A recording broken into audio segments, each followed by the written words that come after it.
Muy buenas noches, bienvenidos nuevamente a este programa de Editorial Voces, la editorial de la Cooperativa Popular de Electricidad de Santa Rosa.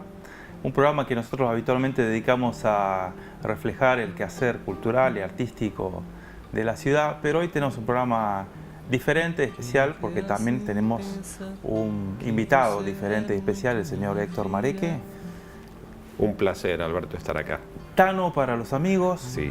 Coco para la familia, hombre de múltiples apodos, pero no de múltiples caras. Y bueno, en realidad este reportaje todavía no sabemos muy bien de qué se va a tratar, pero yo sospecho que en realidad, tratándose de una persona que nació y creció en la ciudad y que hace 27 años que se fue, un poco la primera pregunta sería: ¿qué es lo que te ofendió tanto? ¿Que te fuiste tan lejos y hace tanto tiempo? ¿Y cuándo vas a volver? Bueno, esa es la primera pregunta. Ahí está. La primera pregunta, nada me ofendió. Vuelvo todos los años. Tengo aquí mi familia y los amigos. Y siempre vuelvo a casa, realmente. No, me fui, sí, como vos decís, hace 27 años por cuestiones como el gato, pero por cuestiones de curiosidad. El gato que se va buscando, ahí persigue una madeja y se va con una gran curiosidad y entonces y mucha suerte, porque cuando vos me preguntabas hace unos minutos, decir, ¿qué profesión me vas a poner? Le digo, pone hombre con suerte. Pero entonces, y alguna vez lo conté a eso, esa gran curiosidad creo que es la curiosidad del biculturalismo, en cierta manera, que heredé de mi madre, digamos, de la parte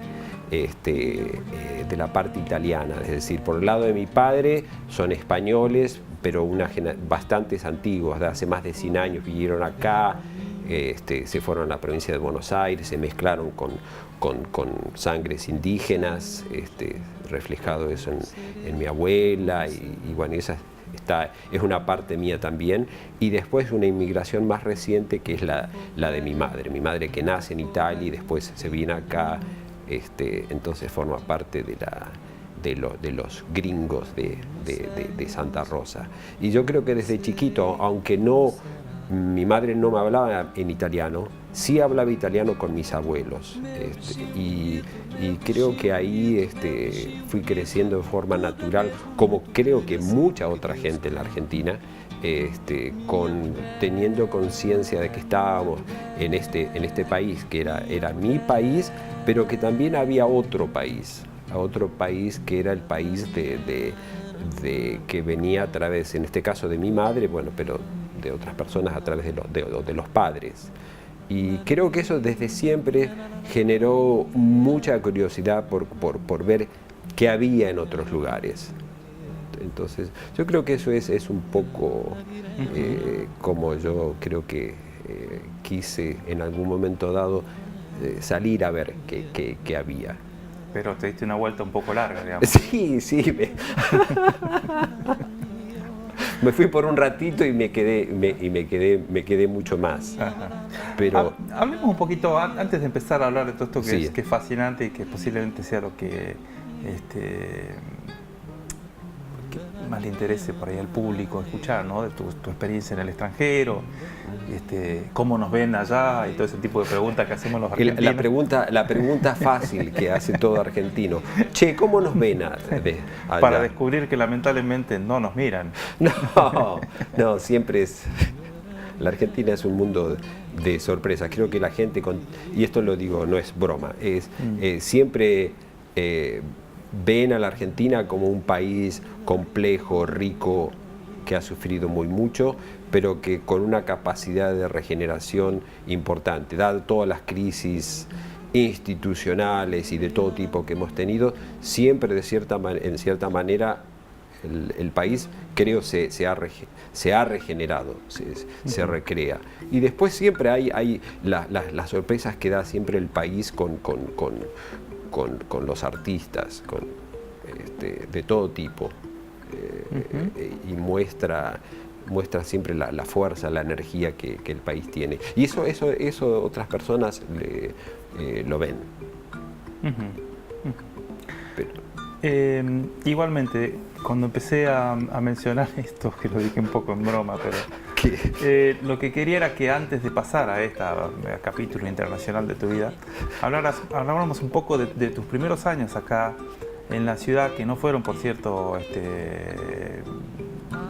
de vagancia total, sino que tuviste todo un desempeño, tuviste una carrera universitaria que completaste, otra que comenzaste y quedó allí, y tuviste una militancia universitaria y tuviste actividades culturales, fuiste un gestor cultural importante con el cine universitario en la década del 80, cuando había culturalmente muy pocas opciones en la ciudad. Contanos un poco de ese capítulo de tu vida. Sí, yo creo que yo me formé en los años 80, digamos, que como vos decís, que es cuando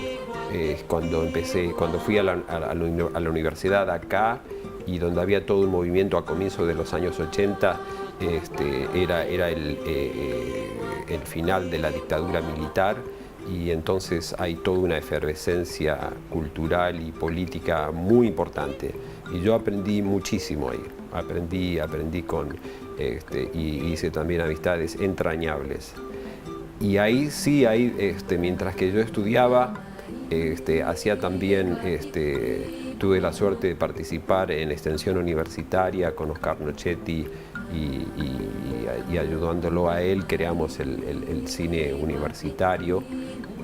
Durante muchos años dimos películas, dábamos películas gratis a la comunidad los días domingos, y fue una experiencia hermosísima. Y junto con eso se crea la revista universitaria, entonces yo también participé en la revista universitaria, y esa fue era parte de nuestra militancia. Yo creo que ahí aprendí a ver al mundo y tratar de aprender cuál era nuestro lugar, no solo en relación con el gobierno que había en ese momento, con la dictadura militar en la Argentina, sino también cuál era nuestro papel de solidaridad con respecto a la dictadura que había en Chile. Entonces también se crea todo un movimiento de solidaridad con el pueblo chileno del que formé parte, y después también todo nuestro... ¿Ese fue tu primer viaje al exterior, el viaje a Chile? No, había viajado antes con mi mochila, como yo digo siempre, ese era el tiempo, ese era el momento de mi vida en que tenía mucho tiempo y poco dinero. Entonces tenía que viajar con mochila y viajar en bus y miles de kilómetros. No, mi primer viaje afuera fue a Bolivia y a Perú, fue a Machu Picchu. Entonces también eso forma parte de lo que era el espíritu del tiempo, de ese tiempo, es estar con una mirada hacia América Latina. Una especie como de viaje iniciático, ¿no? Exactamente. Sigue teniendo ese cariz en la juventud actual, incluso el tema de Machu Picchu como por supuesto que hoy por hoy viajar a Machu Picchu no es lo que era en aquel entonces, ¿no? Pero sí. El viaje a Chile viene después y forma parte de esta militancia universitaria, de solidaridad con el pueblo chileno, donde sí hacemos un viaje a Chile, a Santiago, y después a la vuelta creamos como una sede local de lo que era un movimiento nacional de solidaridad con el pueblo chileno que se llamaba Chasqui. Entonces fue para mí, como te digo, formativo, digamos, ahí es donde aprendí, porque previo a eso, cuando yo hice mi secundario acá, entiendo, creo, a mis padres y al resto de la sociedad en esos momentos, que éramos pequeños, nos trataban de proteger, y también, entonces, había muchísima censura, entonces era difícil saber qué estaba pasando. Yo en mi caso particular, es solo cuando entro a la universidad que empiezo a entender y a saber qué era la historia terrible que habíamos vivido. Entonces, Volviendo ahí, cuando estábamos iniciando el reportaje, antes de empezar a grabar, que teníamos que completar un formulario donde poníamos, había un casillero que decía ocupación. sí, y yo me largué vos a reír. Sí. estudiaste geología y sos geólogo.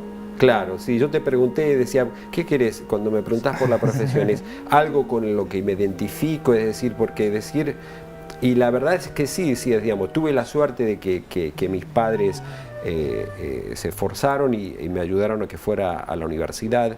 Entonces, era en un momento dado en el que yo podía estudiar, no tenía que trabajar.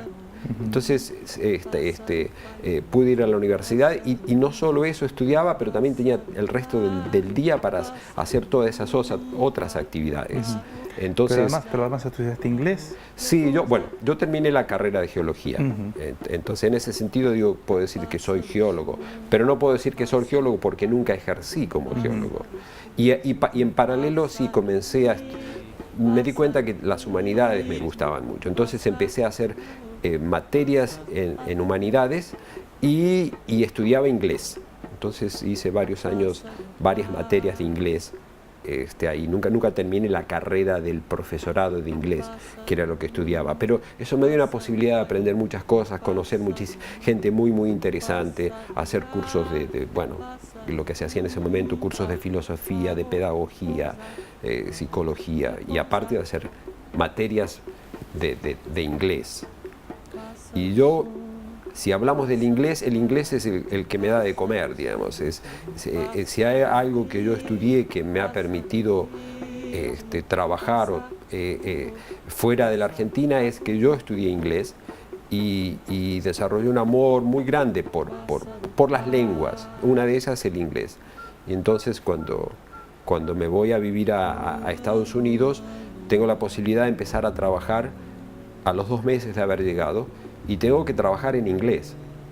Entonces, lo cual no fue fácil, pero tenía conocimientos, digamos, de la lengua suficientes como para poder pasarme a un mundo de trabajo en otra lengua. Entre los amores, es como decir, el inglés es una de las lenguas que yo quiero mucho. La otra y volviendo aquí a las cuestiones de América Latina, es el portugués. Estando aquí en Santa Rosa tuve la suerte de hacer cursos de portugués y así tuve una introducción a un mundo que está al lado nuestro, pero que hace 30 años, yo creo que ahora hay una integración mucho más importante que antes. Antes Brasil estaba muy lejos nuestro, más allá de ciertas cuestiones culturales que nos acercaban, que nos han acercado históricamente, musicalmente, por ejemplo. Pero entonces eso me abrió las puertas también a aprender, estudiar el portugués. Me hizo conocer el Brasil. Tano, ¿me vas a dar un minutito que vamos a una pausa y después continuamos con el reportaje? Con mucho placer. Por favor, no se vayan.